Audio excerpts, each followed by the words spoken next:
बिस्मिल्लाहिर्रहमानिर्रहीम। अस्सलाम वालेकुम व्यूअर्स, उम्मीद है आप लोग सब खैरियत से होंगे। आज हम मैट्रिसेस के हवाले से बहुत ही अहम डेफिनेशन जो है उसको डिस्कस करेंगे। तो चलते हैं अपने टॉपिक की तरफ। तो आज का जो हमारा टॉपिक है वो है प्रिंसिपल डायगोनल, मेन डायगोनल या लीडिंग डायगोनल। ये क्या होता है इसको हम डिस्कस करेंगे। और इसके साथ जो दूसरा है वो सेकेंडरी डायगोनल, यानी what is the difference between principal diagonal and secondary diagonal. तो प्रिंसिपल डायगोनल जो है इसको मेन डायगोनल या लीडिंग डायगोनल का नाम भी हम देते हैं। तो 3 नामों से आपकी बुक्स में ये पुकारा जाता है। अब एक तो इस टॉपिक की अहमियत थोड़ी सी बता दूं कि ये जो हम डेफिनेशन आज डिस्कस करेंगे तो मैट्रिसेस की आगे चल के हम अगले लेक्चर्स में कुछ और टाइप्स हमने पढ़नी है। For example diagonal matrix, scalar matrix, identity matrix. तो उनकी क्लैरिफिकेशन के लिए बहुत ज़रूरी है कि आपको आज का टॉपिक जो है वो क्लियर हो। तो इसलिए इसको ज़रा तवज्जो से सुने ताकि आपको नेक्स्ट जो इसकी डेफिनेशन हमने पढ़नी है वो अच्छी तरह समझ आ सके। लेकिन आज का टॉपिक स्टार्ट करने से पहले थोड़ा सा आपका प्रीवियस नॉलेज जो है उसको रिफ़्रेश कर दिया जाए कि स्केयर मैट्रिक्स क्या होता है। तो बेसिकली जो प्रिंसिपल डायगोनल या लीडिंग डायगोनल जो है इसका कंसर्न जो है वो है स्केयर मैट्रिक्स के साथ, कि स्केयर मैट्रिक्स इसके लिए ज़रूरी है। अब स्केयर मैट्रिक्स क्या होता है? A matrix A is called square matrix if number of rows is equal to number of columns. यानी ऐसा मैट्रिक्स जिसमें रोज़ और कॉलम की तादाद बराबर हो उसको हम स्केयर मैट्रिक्स कहते हैं। तो जो प्रिंसिपल डायगोनल है वो स्केयर मैट्रिक्स उसके लिए होना ज़रूरी है। अब चलते हैं इसकी डेफिनेशन की तरफ। The diagonal of a square matrix, diagonal of a square matrix the upper left corner to the lower right corner is called principal diagonal. यानी यहाँ पे बेसिकली हमने किसी भी मैट्रिक्स का जो डायगोनल है उसको डायग्नोज करना है कि डायगोनल क्या होता है। तो बेसिक जो आज का टॉपिक का हमारा कंसर्न है वो है कि किसी मैट्रिक्स के डायगोनल से क्या मुराद है। फिर इसी को लेके हम आगे कुछ डेफिनेशन और क्लियर करेंगे। तो अब डायगोनल के लिए क्या होना ज़रूरी है कि स्केयर मैट्रिक्स होना ज़रूरी है, जो कि पहले मैंने बताया आपको। दूसरा अपर लेफ़्ट कॉर्नर। अब अपर लेफ़्ट कॉर्नर से क्या मुराद है? ये हमारे पास एक मैट्रिक्स ए है। अब इसमें ये जो कॉर्नर है ये लेफ़्ट कॉर्नर है और ये वाला क्या है? राइट कॉर्नर है। यानी ये लेफ़्ट कॉर्नर और ये राइट कॉर्नर है। अब लेफ़्ट कॉर्नर में भी ये ऊपर वाला हिस्सा जो है वो अपर, इसको लेफ़्ट कॉर्नर कहेंगे और इसको लोअर लेफ़्ट कॉर्नर कहेंगे। इसी तरह ये राइट कॉर्नर है, ये अपर राइट कॉर्नर है और ये लोअर राइट कॉर्नर है। तो ये कॉर्नर जो है वो इसके मुताबिक हम इसको डिफ़ाइन करेंगे। अपर लेफ़्ट कॉर्नर से अब क्या मुराद है? अपर लेफ़्ट कॉर्नर से मुराद बिल्कुल इस कोने वाला जो एलिमेंट है वो मुराद है कि लेफ़्ट साइड पे और सबसे ऊपर ये वाला element. To the lower right corner, कौन से एलिमेंट लेने हमने? यानी अपर लेफ़्ट कॉर्नर से लोअर लेफ़्ट कॉर्नर की तरफ जो जितने भी एलिमेंट्स हैं वो उसको क्या कहेंगे? उसको डायगोनल कहते हैं हम। तो ये अपर लेफ़्ट कॉर्नर और ये लोअर लेफ़्ट कॉर्नर, तो इसकी जानब ये जितने भी एलिमेंट्स हैं इसको हम क्या कहेंगे? ये इस मैट्रिक्स का डायगोनल कहलाएगा। यानी बेसिकली कि डायगोनल क्या होता है उसको डिफाइन किया गया कि ये अपर लेफ़्ट कॉर्नर और लोअर लेफ़्ट कॉर्नर तक के तमाम एलिमेंट जो है वो इसको हम क्या कहेंगे? इसको हम प्रिंसिपल डायगोनल भी कह सकते हैं, मेन डायगोनल भी कह सकते हैं, या इसको लीडिंग डायगोनल भी कह सकते हैं। यानी तीनों नामों से इसको पुकारा जाता है। The entries A11, A22, A33 form the principal diagonal. अब यहाँ पे मैंने जो एग्जांपल दी है स्पेसिफिक कर दिया कि अब ए जो मैट्रिक्स है तो बेसिकली ये जो एलिमेंट है A11, तो यानी इसका मतलब ये कि ये जो एलिमेंट है वो पहली रो। अब A1 से क्या मुराद है? A11, जिस तरह पिछले लेक्चर में भी मैंने इसको एक्सप्लेन किया था। अब A11 से मुराद ये है कि ये A कोई एलिमेंट है, 1 उसकी रो है और ये 1 उसका कॉलम है, यानी फर्स्ट रो और फर्स्ट कॉलम। इसी तरह A12 का क्या मतलब है? ये इसकी रो होगी और ये इसका कॉलम होगा।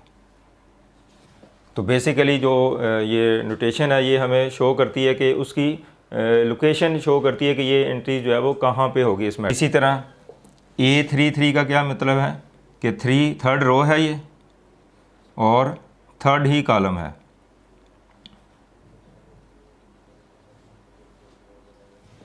यानी ये जो एलिमेंट है वो तीसरी रो में वाक़ है और तीसरे कॉलम में है। तो तीसरी रो कौन सी है? ये वाली। और तीसरा कॉलम कौन सा? ये। तो इस एलिमेंट की जो बात की जा रही है। तो बेसिकली ये इस तरह जनरल नोटेशन जो ज़ाहिर की जाती है ये उस एलिमेंट की लोकेशन बताती है कि वो मैट्रिक्स में कहाँ पे जो है वो मौजूद होगा। तो A11, A22, A33 ये जो है इसको हम क्या कहेंगे, ये प्रिंसिपल डायगोनल की एंट्रीज़ हैं, यानी A11, A22, A33, तो ये एंट्रीज़ क्या कहलाएंगी, प्रिंसिपल डायगोनल कहलाएंगी। अब इसी डेफिनेशन को हम एक और तरह से भी एक्सप्लेन कर सकते हैं, दूसरी डेफिनेशन भी मैंने यहाँ पे लिख दी है। If A is a square matrix, कि A जो है वो स्क्वायर मैट्रिक्स है, स्क्वायर मैट्रिक्स होना ज़रूरी है, रेक्टेंगुलर मैट्रिक्स का डायगोनल जो है वो नहीं होता, ऑफ आर्डर n। अब दूसरी यहाँ पे है इम्पोर्टेंट बात क्या है कि इसका आर्डर n है। अब आर्डर n से क्या मुराद है, अब आर्डर जो है वो आमतौर पर हम 3/3 इस तरीके से लिखते हैं या इस तरीके से लिखते हैं। मैट्रिक क्लासेस में आपने इस तरीके से आपकी बुक्स में शो किया था, तो अब एफएससी की बुक्स में इस तरीके से शो किया गया। तो इससे मुराद मल्टीप्लिकेशन नहीं है, बल्कि क्या है ये कि ये हमें रोज़ और कॉलम जो है बताता है। ये फर्स्ट नंबर जो है वो रो को शो करता है और सेकंड नंबर जो है वो कॉलम को शो करता है। अच्छा, यहाँ पे जो इम्पोर्टेंट बात ये है कि अगर किसी मैट्रिक्स के रोज़ और कॉलम इक्वल हों तो उसके आर्डर को हम सिर्फ 3/3 लिखने की बजाय सिर्फ 3 लिख देते हैं। ये मैट्रिक्स ऑफ आर्डर 3, इसको क्या बोलेंगे हम, ए मैट्रिक्स ऑफ आर्डर 3। इसी तरह अगर 2/2 है तो उस मैट्रिक्स को क्या नाम देंगे, ए मैट्रिक्स ऑफ आर्डर 2, यानी सिंपली हम 2 का जो नोटेशन यूज़ करेंगे तो 2 से मुराद 2/2 ही होगा, यानी उसमें 2 रोज़ और 2 कॉलम होंगे। इसी तरह अगर 4/4 है तो हम इस मैट्रिक्स का नाम क्या देंगे, पुकारेंगे, ए मैट्रिक्स ऑफ आर्डर 4 इसको पुकारा जाएगा।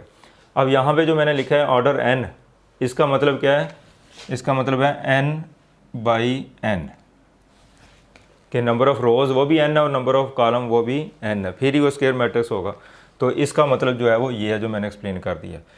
तो A जो है वो स्क्वायर मैट्रिक्स है और उसका ऑर्डर n है। Then the elements A11, A22, A33 up to ANN, यानी इसका मतलब ये कि इस डायरेक्शन में जितने भी एलिमेंट्स आएंगे यहाँ पे वो सारे के सारे क्या कहलाएंगे। अगर ये तो 3/3 का है, इसी तरह अगर 4/4 का हो तो फिर ये एलिमेंट और एक कॉलम भी और इंक्रीज़ हो जाएगा और एक रो भी एक और इंक्रीज़ हो जाएगी इसमें।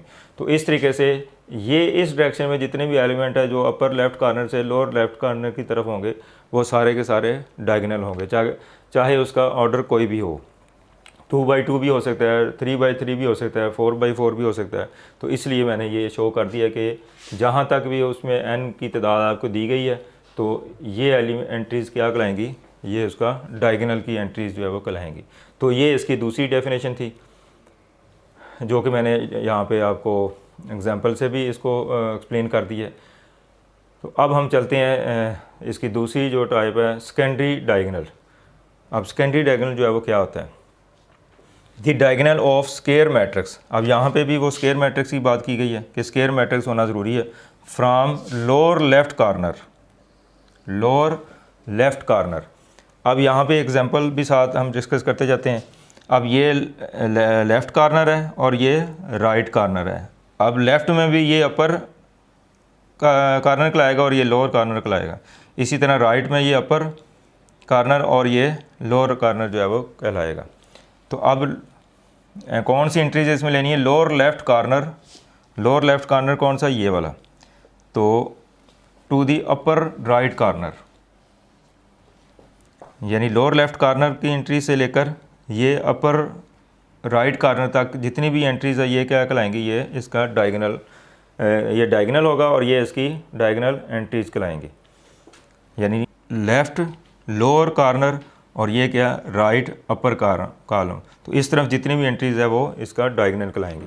तो वही डेफिनेशन जैसे वो थी, लेकिन यहाँ पे अपर लेफ़्ट कॉर्नर था और लोअर राइट कॉर्नर, और यहाँ पे उसका उलट है, लोअर लेफ़्ट कॉर्नर से अपर राइट कॉर्नर की तमाम एंट्रीज जो है वो क्या कहलाएंगी, सेकेंडरी डायगोनल। यानी इसको हम क्या नाम देंगे, ये हमारा सेकेंडरी डायगोनल है। यानी ये प्राइमरी या क्या डायगोनल और ये वाले एंट्रीज़ क्या कहलाएंगी, ये सेकेंडरी डायगोनल कहलाएंगी। अब इसकी डेफिनेशन दूसरे अंदाज में भी हम कर सकते हैं। If A is a square matrix of order n, यानी आर्डर n का मतलब ये कि इसमें नंबर ऑफ़ रोज़ वो भी n है और नंबर ऑफ़ कॉलम जो है वो भी n है, यानी इक्वल नंबर्स हैं ये, चाहे रोज़ हो चाहे कॉलम हो। देन द एलिमेंट्स, अब ये जो एलिमेंट्स हैं, इन एलिमेंट्स को हम क्या कहेंगे, डायगोनल का नाम देंगे, और ये एंट्री जो है वो डायगोनल एंट्रीज़ कहलाएंगी। अब इसका क्या मतलब है, A1n। अब इसका मतलब ये कि A1n से मुराद है कि ये इसकी रो है और ये इसका कॉलम है। अब जो मैंने एग्जांपल दिए इसमें हमने n मैट्रिक्स यानी इसमें ऑर्डर जो है वो n है, इसका मतलब इसमें नंबर ऑफ़ कॉलम जो है वो n होंगे। तो 1n का क्या मतलब है कि फर्स्ट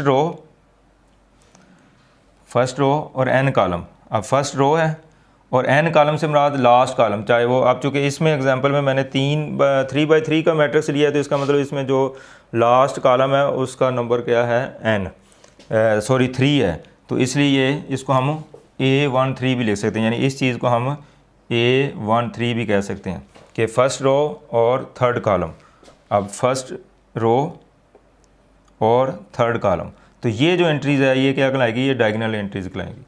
तो n से मुराद जनरल बात की, अगर हम इसमें for example n last column होगा, अगर इसमें 4 कॉलम होंगे तो चौथे कॉलम का जो फर्स्ट एलिमेंट है वो इससे मुराद होगा, और अगर इसमें 5 कॉलम हो तो 5वें कॉलम का जो फर्स्ट एलिमेंट है वो इससे मुराद होगा। इसी तरह A2n-1 से क्या मुराद है, यानी दूसरी रो और n-1 यानी जितने टोटल कॉलम है उससे पीछे वाला एक, अगर फ़र्क को 4 कॉलम है तो इससे मुराद तीसरा कॉलम होगा, n-1 से मुराद थर्ड कॉलम हो जाएगा। और अगर इसमें 5 कॉलम हो तो n-1 यानी इससे मुराद फोर्थ कॉलम जो है वो होगा। अब A2n-1, अब A2 कौन सी है, दूसरी रो, ये रो, और n-1 से मुराद है जितने इसमें कॉलम है उससे एक पीछे वाला। अब इस एग्जांपल में 3 कॉलम है तो ये 3-1 कहेंगे तो 2 हो जाएगा, तो दूसरा कॉलम ये होगा, यानी इस एंट्री की बात की जा रही है। ये मैंने यहाँ पे भी लिख दी। अब इसका क्या मतलब, A3n-2, यानी A3 से मुराद है कि इसमें ये रो है और ये कॉलम है, तो तीसरी रो कौन सी है, वो ये बनती है। और n-2 यानी जितने टोटल नंबर ऑफ़ कॉलम्स है उसमें से आपने 2 जो है वो माइनस कर देना है। तो इस एग्जांपल में 3 कॉलम्स हैं, तो 3 में से अगर हम 2 माइनस करें तो 1 आएगा, तो 1 से मुराद पहला कॉलम, तो ये वाली एंट्री से मुराद है, यानी थर्ड रो और फर्स्ट कॉलम जो है वो बनता है उसके लिहाज से अगर 3x3 का हो तो इस एंट्री की बात की गई है। तो इसको हम ये इस फॉर्म में भी लिख सकते हैं। तो सिंपल मैं अगर आपको बताऊं कि ये जो एंट्रीज़ हैं A31, A22, A13, ये सारी इधर जो भी एंट्रीज़ आएंगी वो क्या कहलाएंगी, सेकेंडरी डायगोनल कहलाएंगी, और ये जो एंट्री जितनी भी होंगी वो क्या कहलाएंगी, प्रिंसिपल डायगोनल या मेन डायगोनल या लीडिंग डायगोनल। तो आज का जो बेसिक कंसेप्ट था वो सिर्फ ये था कि हमने जो किसी भी स्क्वायर मैट्रिक्स का डायगोनल है उसको डायग्नोज करना है कि वो क्या होता है और उसकी एंट्रीज जो है वो कौन सी होती हैं। तो इसी को यूटिलाइज़ करते हुए हम आगे मैट्रिसेस की कुछ और डेफिनेशन भी हमने डिस्कस करनी है। तो अगर आपको ये कंसेप्ट अच्छी तरह समझ आ चुका है तो फिर यकीनी तौर पर जो अगली हम टाइप्स इसकी पढ़ेंगे नेक्स्ट लेक्चर में इंशाल्लाह, तो आप बड़ी आसानी से उसको पिक कर लेंगे। तो अभी तक अगर आपने मेरा चैनल सब्सक्राइब नहीं किया तो इसको सब्सक्राइब करें ताकि हर नए आने वाली वीडियो जब वो खुद आपको उसका नोटिफिकेशन वसूल हो सके। आपको बहुत शुक्रिया। अल्लाह हाफ़िज़।